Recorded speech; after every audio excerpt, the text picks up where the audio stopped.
on the legal and medical front, things are in flux, and a lot of what's going on, in the public is kind of either ahead of or outside of what the medical and legal recommendations are. So for one thing, I said yes when you asked if these things are limited to a medical setting, but we're seeing, and this is not answering your question, but I think it's, I just think it's really interesting.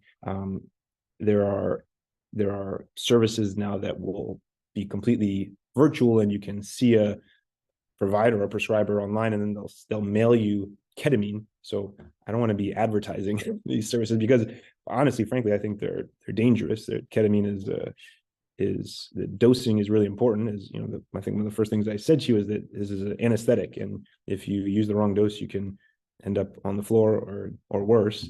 And so it's also a drug of abuse, and it's also a drug that does cause fatalities in some cases when it's used in unsafe settings or in unsafe doses. But I think you were mostly asking about microdosing of psychedelics and of psilocybin or LSD, which is, I know there's a lot of interest, and it's like it's like become very trendy, and people ascribe everything from focus to creativity to whatever else is kind of the trendy whatever else people want.